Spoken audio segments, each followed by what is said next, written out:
Now this is the point in the game where things start to get a little weird.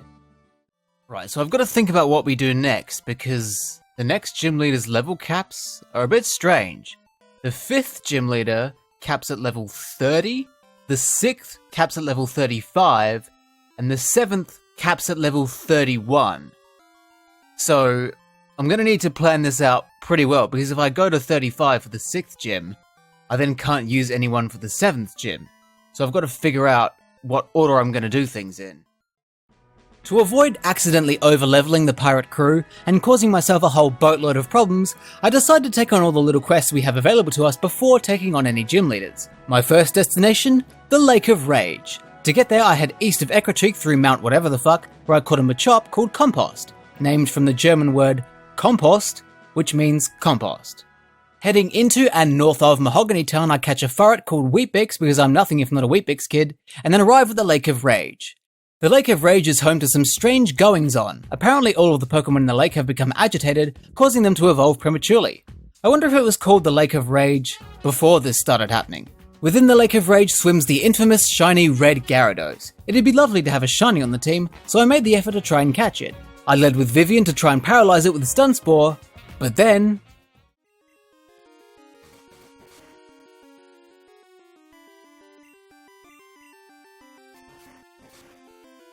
Wait! Oh, what the fuck was I thinking? Oh, that was really stupid. Oh my god.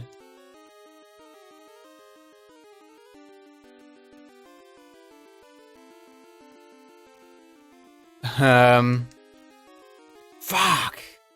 I tried very hard to catch this fucking thing, but in the end, it killed itself with its own confusion. Okay, well that was... Oh, what a waste! Oh, that's so annoying. Fuck! Oh, Vivian! God damn it. I was so upset by this. Vivian was by no means an overachieving member of the pirate crew, but her contribution was vital. An ant can only walk properly with all 6 of its legs attached, and this ant has lost a leg. Captain Scurvy's pirate crew has lost a crewmate in the treacherous Lake of Rage. All we can do now is fire a cannon in Vivian's honor.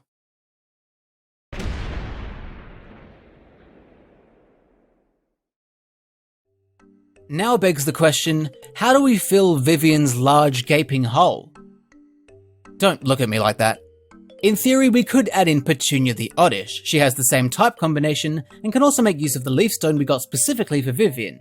But the thing is, the only attacking moves Petunia will learn are Absorb and Acid until really high levels, and that's not really enough. Instead, I decided to fill the void with Bathu the Zubat.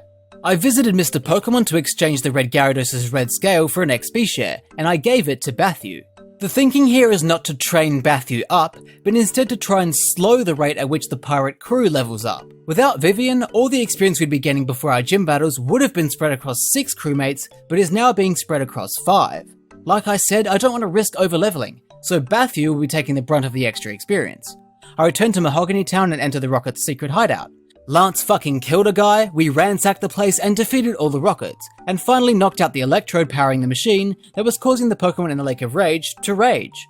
We received the HM for Whirlpool, caught a Voltob called Ballsy, and left the hideout.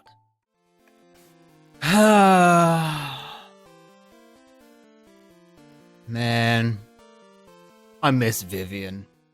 Captain Scurvy and the pirate crew are saddened and wounded by what's happened in this chapter of the adventure, but it must continue. We could take on the Mahogany Town gym now, but there's more to be done. Next, I want to clear the Olivine City Lighthouse, as it's, like the Rocket Hideout in Mahogany, a giant XP hotspot. We return to Ecruteak and head west, where we have a very special first encounter. Oh, what the fuck? Oh. It's my first encounter, Entei? I mean, worth a crack, right?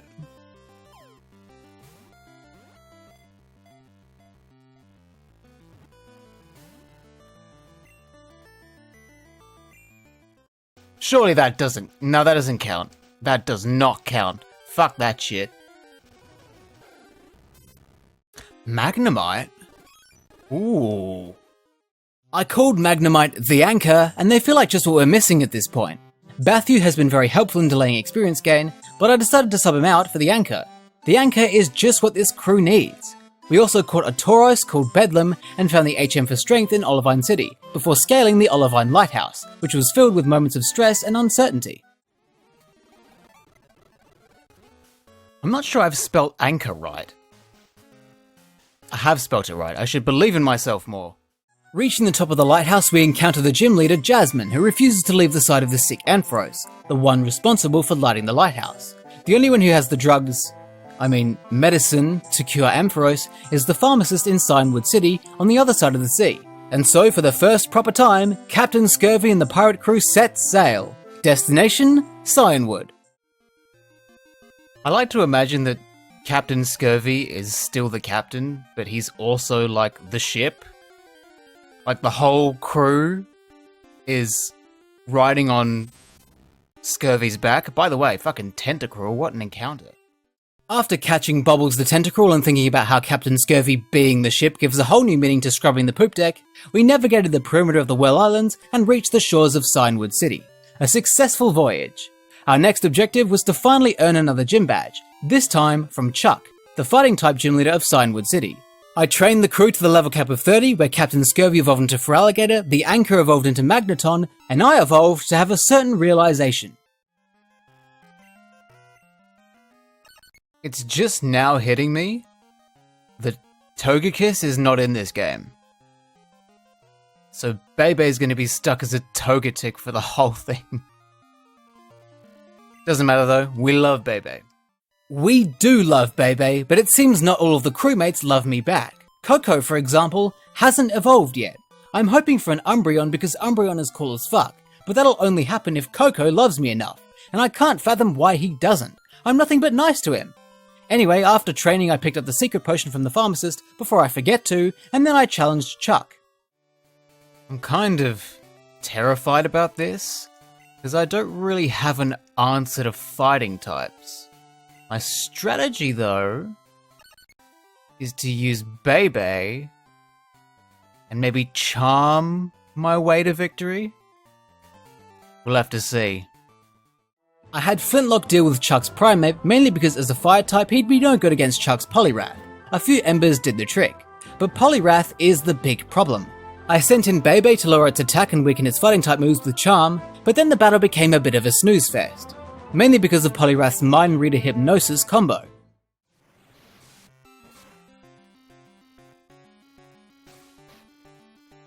Do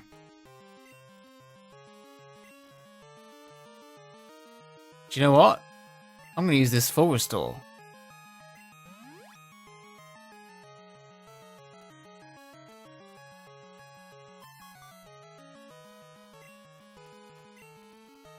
Mind Reader. Oh, that's so annoying. I became sick of Bebe falling asleep to hypnosis, so I sent in Captain Scurvy, who I thought could handle the situation better.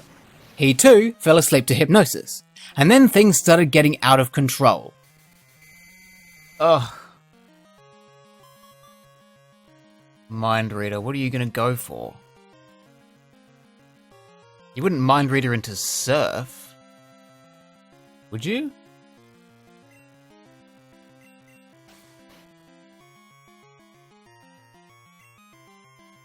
Dynamic Punch. Good thing I used Charm, bloody hell. Well, that did nothing. Is he gonna Mind Reader again?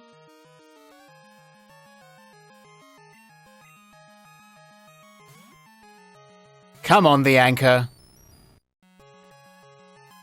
He Mind Readered again, okay. He's probably gonna Dynamic Punch. So... what does that mean? Okay. We charmed him so his attack is low. But we are weak to Dynamic Punch and there is a chance he could crit, and I'm not losing the Anchor just after its evolution. So I reckon back into Scurvy.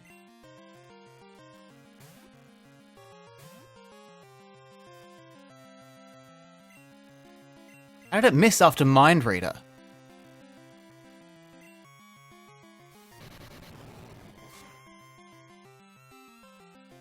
Whoa!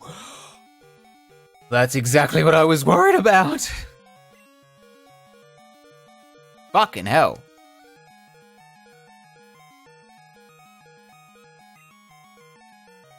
Do I have another full restore? I have a hyper potion.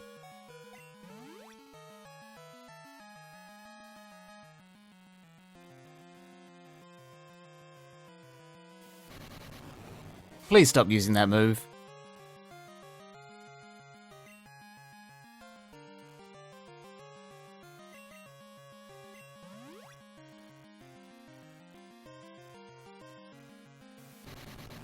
Miss!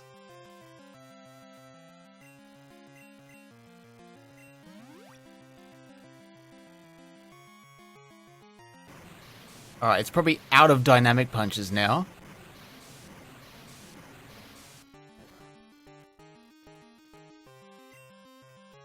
So I think we can just surf away.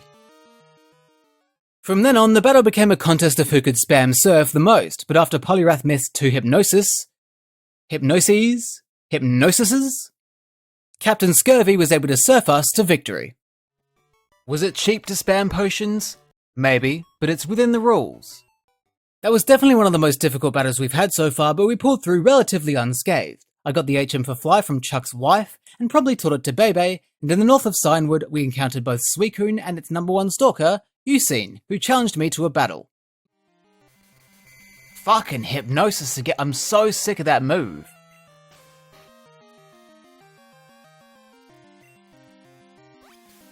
Oh yeah, alright, you're real clever with your Hypnosis Dream Eater combo. Good on ya. Ucine using Hypnosis sent me into a frenzy that encouraged the pirate crew to mop the floor with him. Using our new fly technique, we can head anywhere we want to so long as we've been there already, with Mahogany Town being our next proper destination for another gym badge. But first we fly to Azalea Town so I can pick up a charcoal so Flintlock can strengthen his fire-type moves. Could be useful against Price, the ice-type gym leader in Mahogany. I flew back to Mahogany Town to make preparations. Oh, don't remind me of the red Gyarados. Vivian! I trained the crew up to the level cap of 31 and challenged Price after nailing the gym's ice puzzle.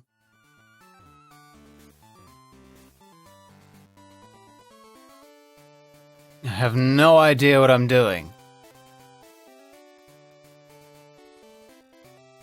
Oh, I just did it by accident. Whatever. Come on, old man. He looks like he's escaping from the nursing home.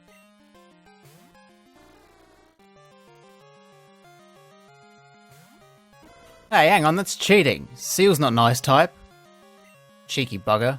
Luckily, I had an answer for water types. It was time to raise the anchor!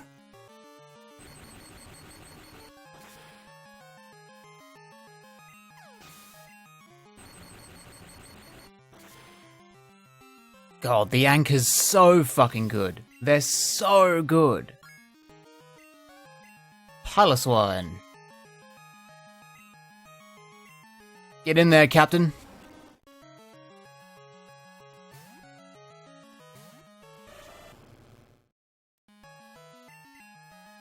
Surf's up.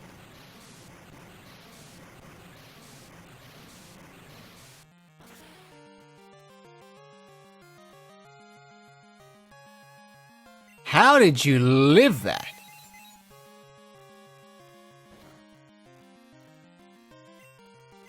Why would you live that to only do 8 damage? Hyper Potion, you little shit. With the old man soundly beaten, our final goal in this arc of our journey is to deliver the secret potion to Jasmine in the Olivine Lighthouse and challenge her to a battle. Not before picking up the Mystic Water in Cherrygrove City for Captain Scurvy first, of course. I trained the crew to the level cap of 35, a process which still hasn't resulted in Coco's evolution. Oh, as if Coco hasn't evolved yet. Why don't you love me? We scaled the lighthouse to give Jasmine the potion for Ampharos, then got back down again to challenge Jasmine for our 7th gym badge. Can I just dig out of here?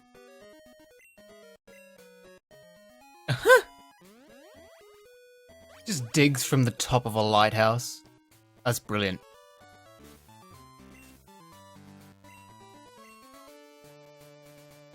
What? What good you are?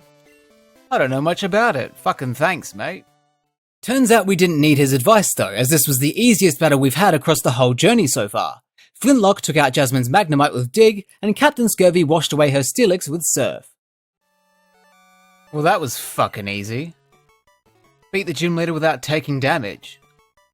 What is this, Pokémon Yellow? Nah, it's not Pokémon Yellow. This is a good game. Just as I was leaving the gym, someone other than Joey finally gave me a call.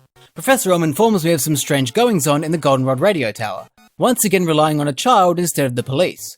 I guess if no one else is going to deal with it, it'll have to be me.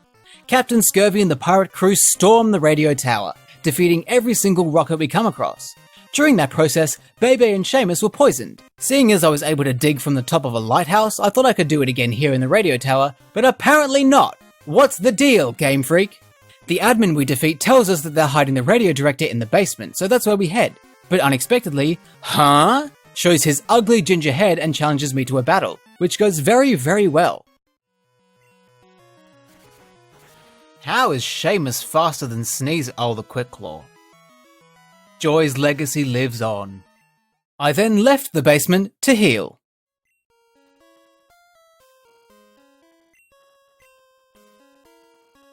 Well, okay. I don't understand the logic here. I could dig through the lighthouse. I could dig through the underground. I couldn't dig through the radio tower? What's the deal, Game Freak? I had to put the mystery of the inconsistencies of Dig on the back burner though. We've got a radio director to save. I went back into the basement and navigated Team Rocket's labyrinth with ease.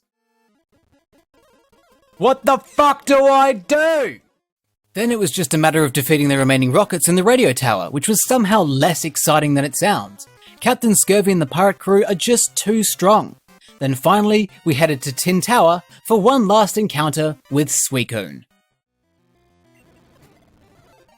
Hey! In a Pokeball as well. Look at him. Isn't he beautiful? I called him Romeo. It was love at first sight. Even Usain came to celebrate. I like how that guy has spent like 10 years, most of his adult life, chasing Suicune. I just catch it, and he's fine with it. Like, that wouldn't happen in real life. Though I suppose none of this stuff would happen in real life. Video game existentialism aside, the story of Captain Scurvy and the pirate crew does not end here. We've still got a Pokemon League to defeat, and one more badge to claim before we can do so. So it's off to Blackthorn City. We head east of Mahogany Town where I catch a Poliwag called Biggles, and then enter the Ice Path where our Delibird encounter flees in terror at the sight of Flintlock. I then proceed to get lost in another ice puzzle. If there's one thing I'm good at, it's being bad at things. With enough mindless slipping around, I eventually fluke my way out of the Ice Path and into Blackthorn City, where I explore the city itself and the routes below, snagging Gumball the Magikarp and Blink the Gligar for encounters. With nothing else to do in this isolated little settlement, I trained the team to the level cap of 40 and also found time to give Coco a haircut. But he still doesn't love me! I'm starting to get a little pissed off with Coco. What does he want from me? But I challenged that fury into energy for a battle against Claire, Dragon-type gym leader of Blackthorn City. Blackthorn sounds like the name of an Agatha Christie character. Like, "Oh, Miss Blackthorn, where were you at the time of the murder?" So we don't need to question it, because we all know the murderer is that fucking red Gyarados. Dragon types are an interesting type to face. They don't have very many weaknesses, and there isn't a whole lot you can do to defend against a strong dragon type attack. The best we've got is Captain Scurvy's Ice Punch and the Anchor's resistance to dragon type moves. The other gym leaders tended to have weak points we could exploit, but with Claire, we don't have a clear path to victory. All I can really do is rely on the raw power of Captain Scurvy and the pirate crew. Claire leads off with one of her 3 Dragonair. Captain Scurvy smacks the shit out of it with a first Ice Punch and then knocks it out with a second. For Claire's second Dragonair, I send in Seamus, who knocks it out with 2 Rock Slides, one of which was activated by Joy's Quick Claw. Once again, his legacy lives on. Claire could have sent out her third Dragonair, but instead opted for a Kingdra, so I decide to raise the anchor. I use Thunderwave to paralyze Kingdra and then get whatever damage I can with Thundershock before sending the captain back in to slash it to death, not without being smokescreened by Kingdra first. Finally, the third Dragonair. Scurvy is on a roll, so I let him finish the battle in a very thrilling fashion.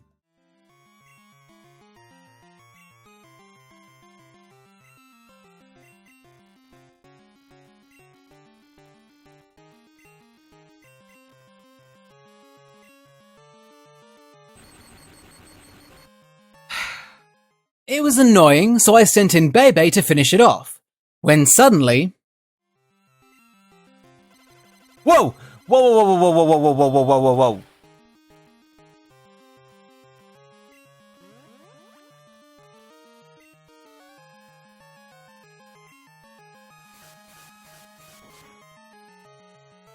Oh my god. Jesus Christ. Bloody hell. We almost lost Bebe to that. That could have gone badly, but Bebe toughed it out and knocked out Dragonair, winning us the 8th and final Johto Gym badge. Or so you'd think. Claire is unique among the Johto gym leaders in that she's, for the lack of a better term, a cunt. We won the gym badge fair and square, but Claire doesn't want to cough up the goods. Instead, she sends us to Dragon's Den. Not the hit British television program where would-be entrepreneurs desperate for cash grovel at the glossy pedicured feet of multimillionaires, but instead a cave just behind the Blackthorn City gym. We enter, take the easiest test imaginable, and Claire bursts in confident that we failed it because she did. Claire's brain seems to operate on the idea that because she's a loser, everyone else must also be a loser. But that was that. We destroyed her Pokemon, and then we destroyed her confidence, which was enough to earn the final Johto gym badge. Finally. Talking to the old man in Dragon's Den again earns us a Dratini which I called Victoria, and then I went back to where it all began, New Barktown. Swinging by Elm nets us a Master Ball, and then we set our sights on the Indigo Plateau, our final destination. Are we ready? To get to the Pokemon League, we need to head east of New Barktown into Kanto, and cross through Tojo Falls, which requires Waterfall. Luckily, I know just the man for the job.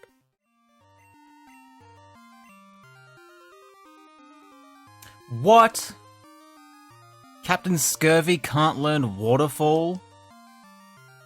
Fuck off. Thankfully, I had just caught our Tojo Falls encounter, a Goldeen called Fish Lips, who we can use instead. I don't understand how a Goldeen is capable of carrying a trainer up a waterfall, but a full-on Feraligatr isn't, but it is what it is. On the other side of Tojo Falls, we defeat a trainer, which causes what I was starting to think was impossible. Ah! Finally! Fucking finally. You know, I was kind of hoping for Umbreon, because that's my favourite Eevee evolution. But I suppose I could do worse than Espeon, right? I can't explain why it took Koko so long to evolve. I felt like I was doing everything right. So I've come to the conclusion that Koko just doesn't like me very much.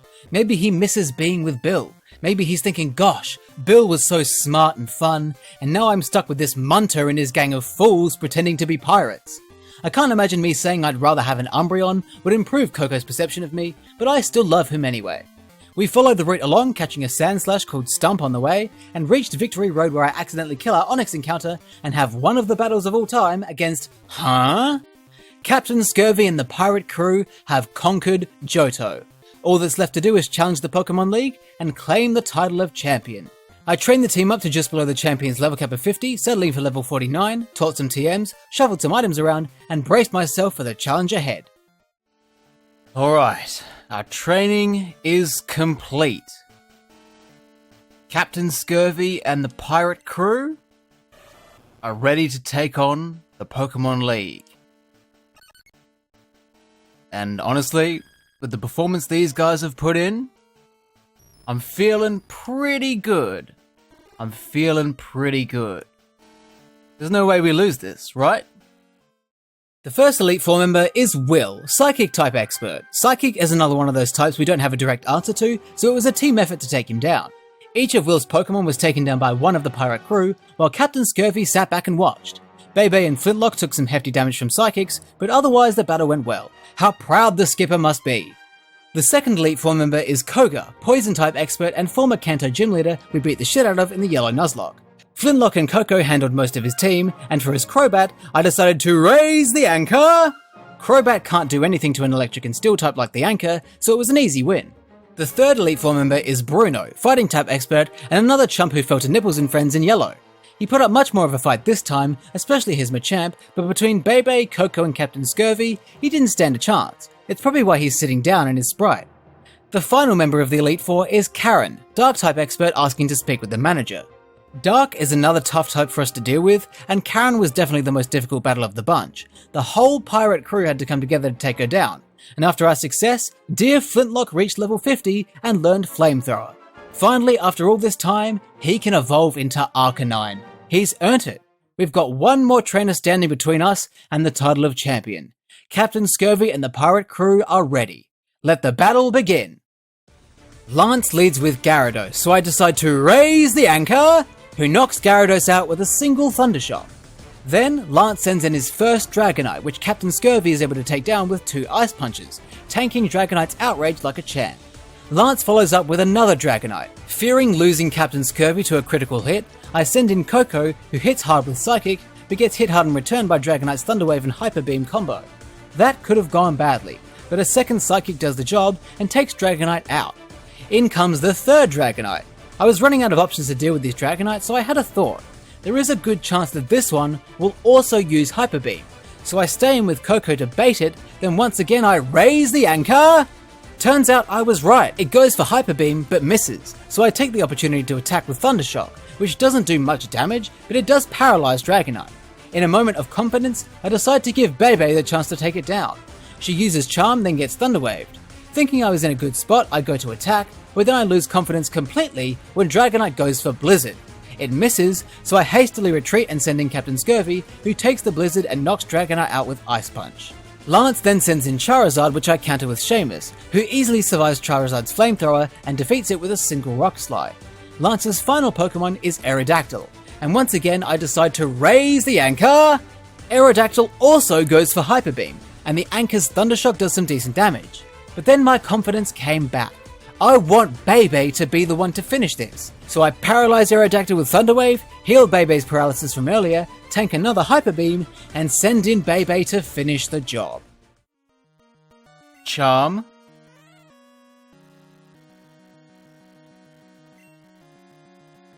Rock Slide. Fuck, but it missed. Charm. This is a really bad idea. Oh, it's gonna crit me, isn't it? It's gonna crit me. It's gonna crit me. It's gonna crit me. It didn't crit me. Okay. Shadow Ball. Oh, so close. Baby.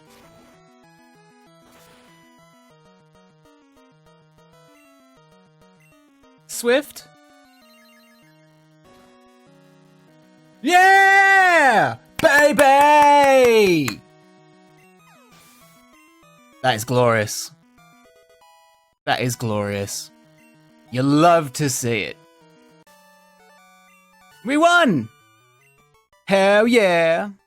We did it! Against all odds, Captain Scurvy and the pirate crew have defeated the champion of Johto and entered the Hall of Fame. We had done it. Victory in this Nuzlocke was ours.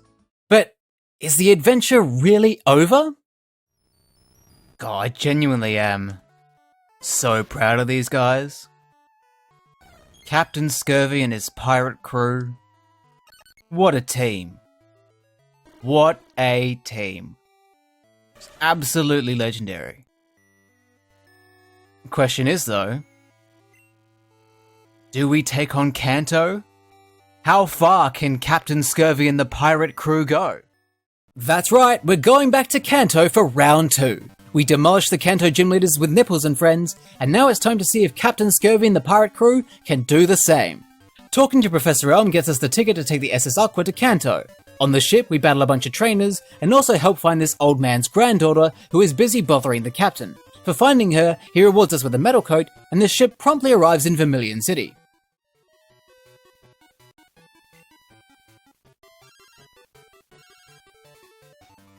Fuck's sake, Joey.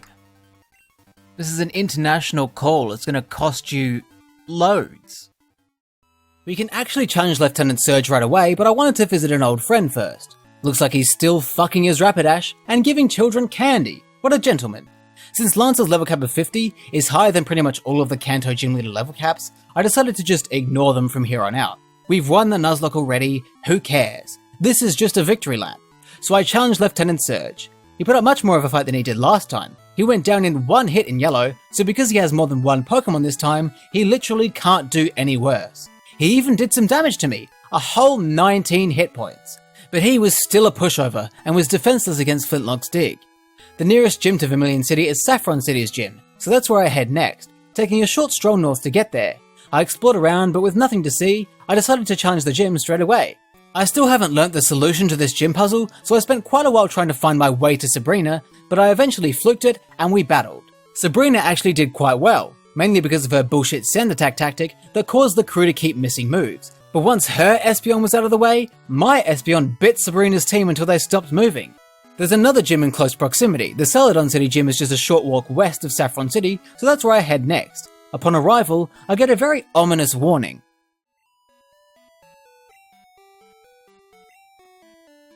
What the hell?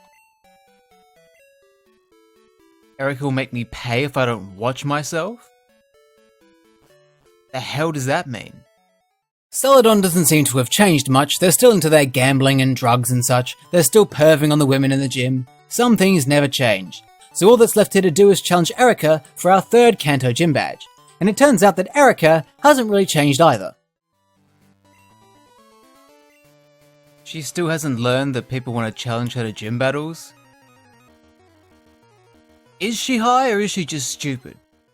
Erica is a grass-type trainer, but in an act of total arrogance, I let Captain Scurvy handle her first 3 Pokemon with Ice Punch, and let Flintlock burn her Blossom with Flamethrower. Yet another easy win for the pirate crew. We've got options for where we can go from here, so I decided to take the cycling road to the west, all the way down to Fuchsia City, battling all the trainers along the way. Fuchsia City has lost its Safari Zone in this game, which was the only interesting thing it had in the first place, so there really is nothing to see here anymore. So I decided to challenge the gym straight away here too. Instead of Koga, who's in the Elite Four now, we fight against Janine, his daughter, whose gym is full of Masters of Disguise. Oh, that was the real one. Janine is the weakest Kanto gym leader so far, capping her levels at only 39. That's lower than Claire. Her poison types get completely rocked by Flintlock and Coco, and just like that we've got half of the Kanto gym badges already. I decided our next move would be to head to Lavender Town, which involved quite a hefty trek east of Fuchsia, but nothing the pirate crew couldn't handle. Joey, you've gotta leave me alone. Your Rattata brings back bad memories. Stop talking to me about it. Joey! It's been like 30 seconds! You just spoke to me about your Rattata, for fuck's sake! Go away! Leave me alone! There wasn't a whole lot to do in Lavender Town. Even its signature tower was revamped into a radio tower, so it doesn't even have its old spooky charm. So I decided to explore the surrounding routes instead.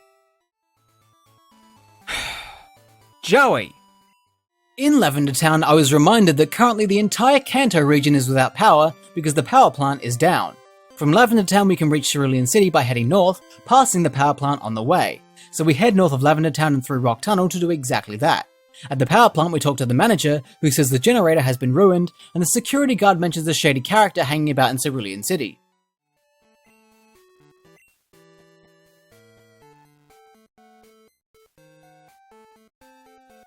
Why are you getting me to do it? You're a police officer.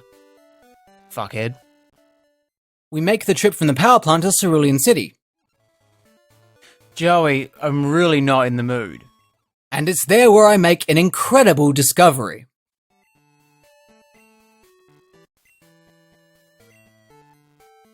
Whoa!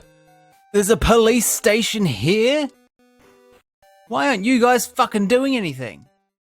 In the absence of the police doing their jobs, I take matters into my own hands and hunt down the person responsible for tampering with the generator. It's in the gym where we can find a Rocket new to the country speaking adorably broken English. Knowing he's been caught red-handed, we give chase. We find him on the Nugget Bridge and battle him, and we of course win. Mr. Bye-Bye-A-Go-Go confesses to his crime and tells us where he's hidden the machine part. And then sets in the realization that Team Rocket has disbanded.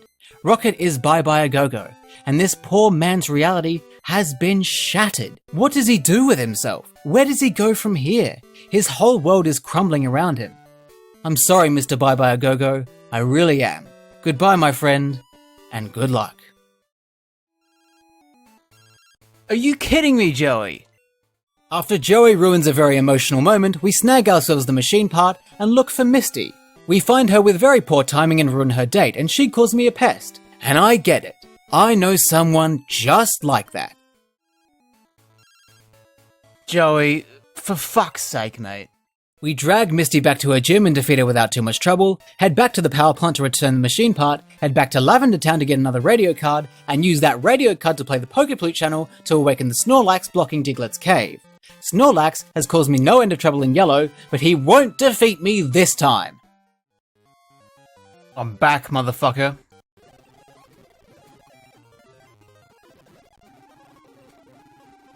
Oh my god, you know what? Fuck you. I called Snorlax Big Papa, gave his leftovers to the anchor, and headed through Diglett's cave to Pewter City.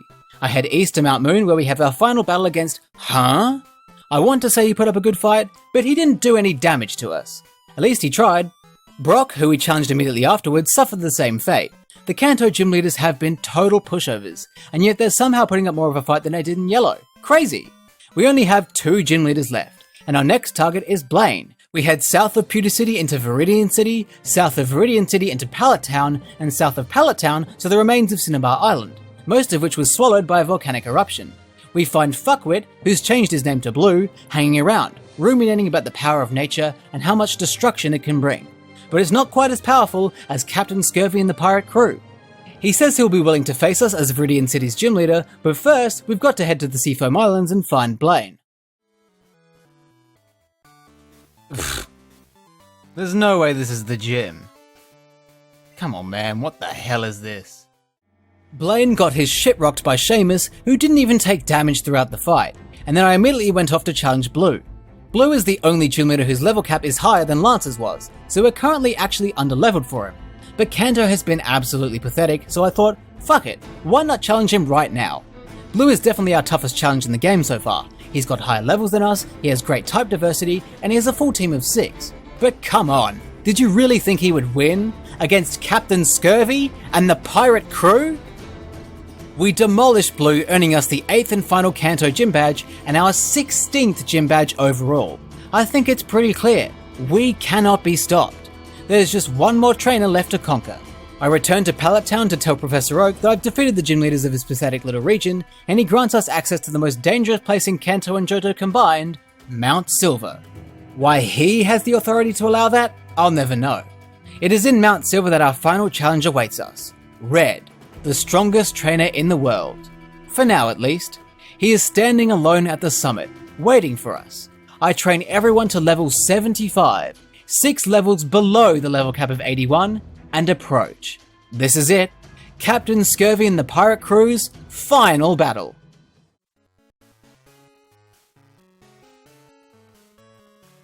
There he is. Holy shit, I'm actually nervous. Fuck it, let's do it. Red leads with Pikachu and I lead with Flintlock. Level 81 is pretty scary, but Flintlock locks in and knocks Pikachu out with a single dig. Red then sends in Espeon, so I send in Coco for an Espeon vs Espeon showdown. 2 bites are enough for Coco to come out on top. Red sends out Snorlax next, and I send in Captain Scurvy. Scurvy tries his best to damage Snorlax, but its high defenses and access to rest make it hard, so I swap him out for Seamus, who low kicks it into oblivion. Out comes Red's Venusaur, who I counter with Bebe. She hits her hardest with Fly and Swift, and takes heavy damage in the process from Venusaur's Sunny Day Solar Beam combo, but she gets the win in the end. Red sends out Blastoise next, so I decide to raise the anchor! The anchor's only electric type moves are Thundershock and Zap Cannon. Thundershock is quite weak, so I opt for Zap Cannon twice, and it misses twice, leading the anchor to take a Rain Dance boosted Surf. I decide fuck it, and swap into Captain Scurvy, who after slugging it out for a long time, is able to defeat Blastoise, and then comes in Red's final Pokemon. Last one. I think it has to be Captain Scurvy.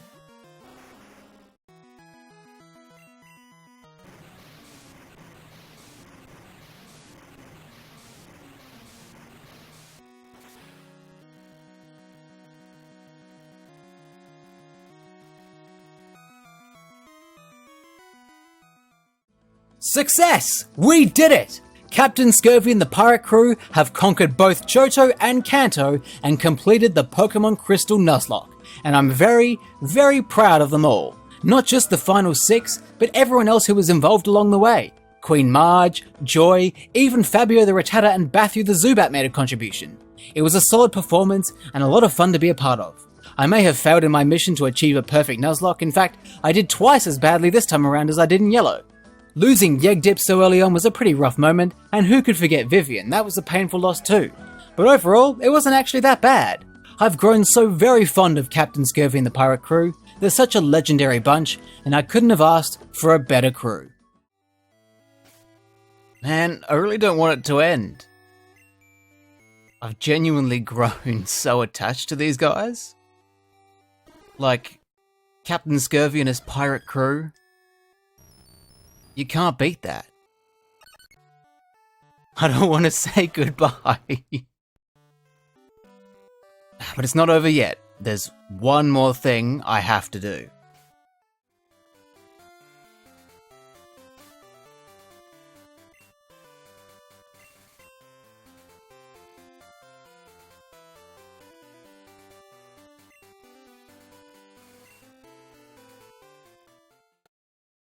Fuck you.